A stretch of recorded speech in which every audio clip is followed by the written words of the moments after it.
Girando o assunto, o governo de São Paulo deu início à retirada das famílias da favela do Moinho. A última favela localizada próximo ao centro de São Paulo. Nós temos Paraisópolis, temos Heliópolis, temos Nova Harmonia, temos outras favelas de São Paulo, mas essa é mais próxima do centro. Ao todo, 11 famílias acabaram integrando esta etapa da desocupação. De acordo com o governo, a retirada é programada para aqueles que aderiram a programas habitacionais da CDHU, que é a Companhia de Desenvolvimento Habitacional e Urbano do Estado de São Paulo. O governo de São Paulo entrou com pedido de cessão para transformar a área que pertence à União em um parque. Moradores do Moinho têm realizado uma série de protestos contra demolições de casas no local. Meu querido Ricardo Rose, vamos começar com o Ricardo Rose. Meu querido Ricardo Rose, ninguém mora numa favela porque quer, mas essa desordem, essa baderna no Brasil de ocupações ilegais, mais de 300 mil delas em Grajaú, no extremo sul da cidade de São Paulo, isso impacta o meio ambiente, coloca as pessoas em situação de risco e depois, quando vai ter que retirar, isso causa um transtorno social para essas pessoas enorme. Como fazer para cumprir a lei, manter a obediência ao plano diretor e, ao mesmo tempo, conciliar com o interesse social e a defesa do meio ambiente? É toda uma maquinação. Meter o pau é fácil. Agora, resolver o problema, quando se vai resolver, todo mundo quer criticar. Exatamente, Capês. Acho que um dos primeiros pontos é você deixar de lado a organização política que muitas vezes também está por trás com interesses políticos, ideológicos, às vezes manipulando alguns dos moradores ou usando alguns dos moradores. Eu falo alguns porque a grande maioria não quer, aceita ser transferido para uma outra área, como é o caso desse exemplo específico. Esse terreno é um terreno da União, que foi pedido pelo Estado de São Paulo para ser feito um parque. Ali mora um conjunto de famílias, cerca de aproximadamente 1.000 famílias. E o governo do Estado de São Paulo, nesse pedido de cessão da União desse terreno para transformar em um parque, já iniciou, através do CDHU, um diálogo com as famílias que residem nessa comunidade, com o objetivo de que essa família saia da comunidade e vá para uma moradia ligada a um projeto habitacional do Estado de São Paulo, em especial o CDHU. Algumas dessas famílias já iniciaram o diálogo com o CDHU, mais da metade das famílias já estão nesse diálogo com o CDHU, uma boa parte delas já com o imóvel ali, identificando o imóvel, uma possibilidade, é uma questão bastante sensível, tem vários detalhes envolvidos nesse processo, mas mais da metade das famílias já estão dialogando com o CDHU e providenciando a sua saída. Dito isto, o que é que deve estar por trás deste grupo de pessoas que quer fazer esta manifestação? E quando eu vejo os cartazes, inclusive escrito com português muito errado, e as manifestações, eu vejo que tem um ataque direto ao governador Tarcísio. Não tem uma defesa do porquê que elas querem continuar morando numa comunidade ao invés de repente, irem para um apartamento do CDHU. Eu não vejo esse motivo, eu vejo uma motivação político-partidária, ou seja, se usa uma parcela dessas pessoas com interesses e fins políticos de bater no governador Tarcísio e de criar um oba-oba, e a gente sabe que existem aí movimentos organizados e que dependem de que as pessoas continuem em situação de miserabilidade para eles poderem existir. Eu acho que esse movimento que o CDHU está fazendo é um movimento positivo, desde que dialogado com as famílias, desde que dando de fato sim a possibilidade da família se mudar para um apartamento do CDHU. É importante que a gente faça isso sim, e que vai ser uma bela área transformada num belo parque. Não tem nada mais hipócrita do que exploração ideológica da desgraça alheia, da vulnerabilidade alheia. Meu querido David Tarso, você cobre muito temas ligados à segurança pública. A gente sabe que estas ocupações, que são ocupações ilegais, elas acabam proporcionando o domínio do crime organizado sobre a população que é obrigada a viver naquela área e submeter a esse crime organizado. Você tem só na favela de Paraisópolis e Heliópolis juntos, nós temos aí 110, 120 mil pessoas ali colocadas em áreas que são dominadas, repito, pelo PCC, por organizações criminosas. O PCC, aliás, é especialista em loteamentos clandestinos, ocupações irregulares e construções que você vê por aí claramente que são PCC empreendimentos imobiliários. Então, quando o governo vai agir, muitas vezes, acho que quem está sendo manipulado não está sendo manipulado para protestar. Está ganhando uma graninha para atrapalhar o governo. Pois é, Capês, eu acho assim, a ausência do Estado ela já começa desde o momento da ocupação. Como você citou a favela do Moinho, existem lá 1.000 famílias, né? 11 apenas estão dialogando para que realmente nessa primeira etapa haja essa desocupação. Então o Estado, a Prefeitura, não agiu enquanto as famílias estavam construindo esses imóveis de maneira irregular, então faltou fiscalização. Isso passa gestão, entra gestão e sai gestão, é o mesmo problema. Aí você questiona o prefeito atual, fala assim, mas foi na gestão passada, agora a gente está tentando dialogar para resolver. Então, a gente não vê medidas que realmente avancem de impedir que isso aconteça. Primeiro ponto, depois que aconteceu, tem a favela lá instalada, aí vem mais uma vez a ausência do Estado, onde as milícias, né, que é possível dizer assim, por meio do crime organizado que agem nesses locais, para o fortalecimento da própria favela. Então, o que o primeiro comando da capital faz? Eu vou te fornecer aqui internet, mas você tem que comprar da gente. Eu vou te fornecer gás, você tem que comprar da gente. E itens básicos que você precisar comprar, você vai comprar somente da gente. Caso a pessoa não compre ali dentro da favela, realmente ela pode ser até mesmo penalizada com a própria vida. Então, é a ausência do Estado em todos os sentidos. E como o Ricardo bem pontuou sobre a questão de onde existem essas famílias que não querem sair dessas áreas, porque justamente elas já estão habituadas àquele cenário. E aí ficam até receosas, muitas vezes, algumas são oprimidas para que não deixem esses locais sob a prerrogativa do crime organizado, que fala assim, se você for para aquele local, você pode sofrer com consequências. Então a pessoa fica com medo, fica acuada. Então é a ausência do Estado em todos os sentidos. Por isso que eu digo, precisa ter uma fiscalização mais efetiva sobre essas áreas que são ocupadas irregularmente. Começa lá com uma tendinha, uma barraquinha de lona, daqui a pouco avança para uma construção, uma cabana, e aí vai se instalando a favela. Então, a partir do momento que já tem uma ocupação irregular, o Estado precisa agir por meio da fiscalização para que a gente não veja situações como essa acontecendo e aí desocupações e toda essa problemática envolvendo, como a gente tem visto agora na favela do Moinho aqui em São Paulo, na região central da cidade, inclusive, que é uma região que poderia ter muito potencial para desenvolvimento e tem essa favela com 1.000 famílias ali. Rodolfo Maris. Capês, o David Tarso narrou muito bem o que acontece nas periferias, junto com o Ricardo Rose, que é um especialista no assunto, e também em educação.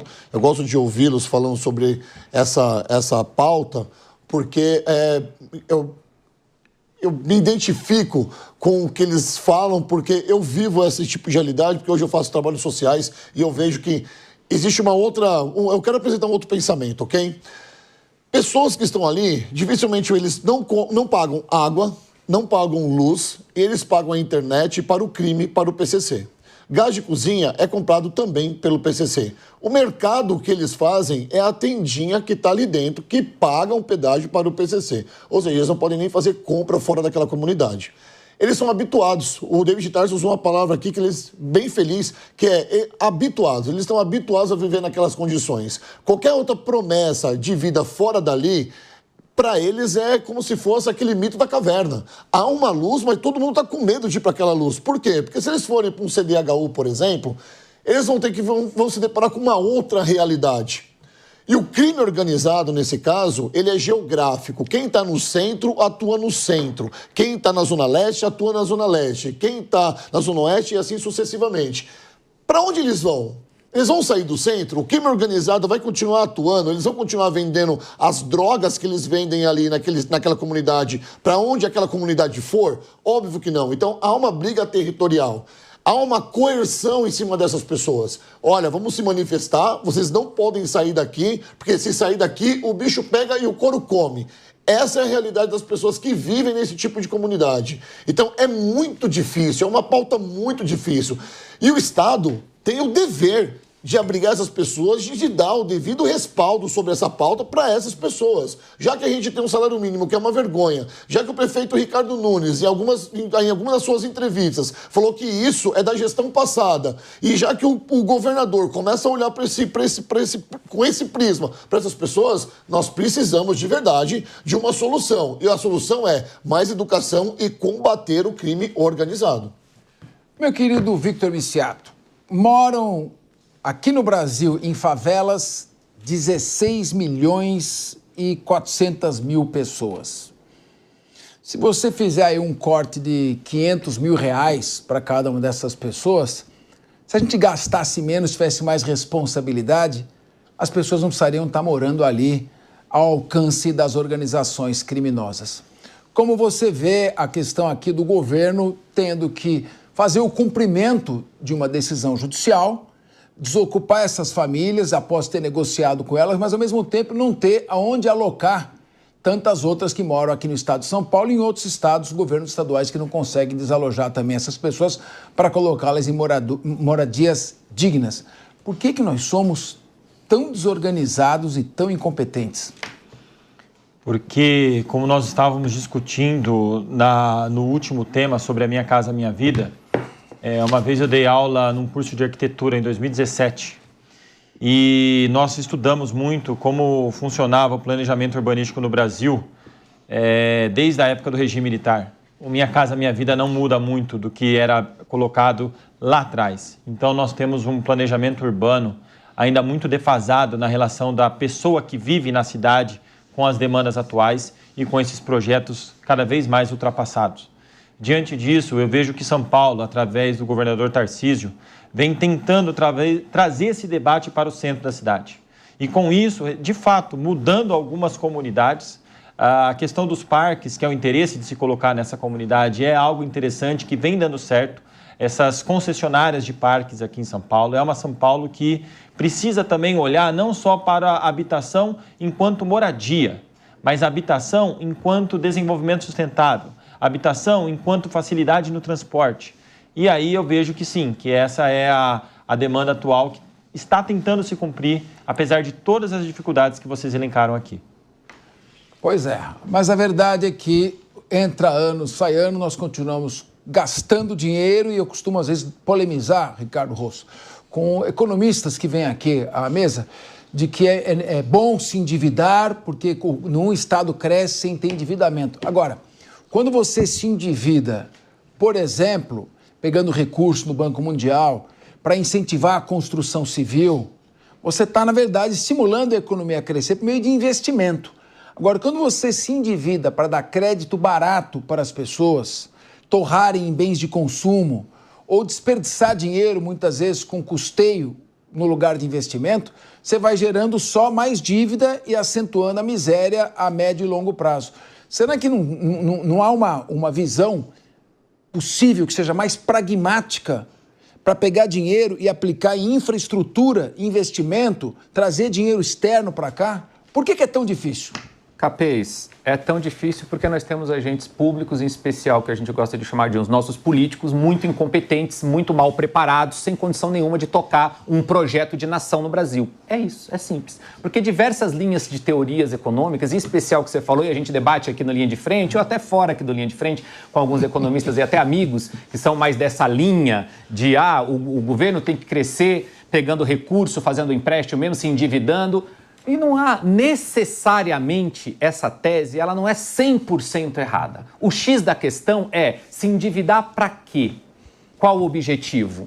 Se nós estivermos nos endividando para poder desenvolver a nossa agroindústria, onde nós somos fortes, nós desenvolvermos a nossa indústria, para poder ter um plano de nação, um plano de Estado brasileiro, saber para onde nós queremos levar o nosso país, para investir fortemente em educação, que é um dos nossos grandes problemas, pode ser uma possibilidade, uma realidade plausível. O problema é que o Brasil se endivida para quê? Para poder fazer oferta de crédito, para poder gerar economia através do consumo. E aí nós temos um grande problema. Se endividar, o Japão é endividado, Estados Unidos é o país mais endividado do mundo, nós temos grandes economias endividadas, mas tiveram um crescimento econômico por um outro caminho. Esse não é o caso do Brasil, porque boa parte das pessoas que hoje ocupam postos importantes aqui no Brasil não tem projeto de Estado, tem projeto político para a próxima eleição, querem se reeleger. E aí utilizam do Estado para benefício próprio, utilizam desses mecanismos que nós temos à disposição do Estado para o benefício dele, dos interesses políticos dele. Ou seja, um grupo de políticos mesquinhos que nós temos no poder e, infelizmente, é óbvio, toda regra tem exceção, não estou falando de todos, estou falando de um grupo que, na minha opinião, conglomera a maioria, por isso a gente vive num país em desenvolvimento eternamente. O Brasil é o eterno país do futuro. Agora, meu querido David de Tarso, a insegurança jurídica que existe aqui no Brasil, a instabilidade política, esta polarização que existe e esta imprevisibilidade do judiciário, tomando uma decisão surpreendente a cada momento, incluindo aqui órgãos de controle, a justiça como um todo, isso leva ao afastamento do investimento externo. Marcos regulatórios que poderiam fixar regras e poderiam trazer investimento externo não são feitos porque há muita polêmica judicial. Por que nós polemizamos tanto? Não dá para ter uma visão mais saxônica, mais pragmática, desenvolvimentista do que esses debates infrutíferos que se repetem dia a dia nesse país há tanto tempo? E o governo fica com medidas paliativas, né? Como, por exemplo, a gente está citando sobre essa ampliação da compra do imóvel até R$500 mil. Você aumenta a demanda? Aumenta. Só que com o passar do tempo também você aumenta o valor do imóvel, porque aquele imóvel que antes não era subsidiado e pouco vendia, ele começa a ser vendido. A gente viu recentemente acontecendo com os veículos automotores. Hoje você não compra um carro com menos de R$60 mil, R$65 mil. Eu não consigo lembrar de nenhum veículo que custe menos que isso no Brasil. Mas por quê? Você depende de fatores externos, ou seja, muitos componentes são importados de fora. O nosso real está desvalorizado por conta dessa gastança e por conta desses subsídios que são dados, como, por exemplo, o que a gente acabou de citar em relação à construção civil. E você não tem o estímulo à indústria, à própria indústria.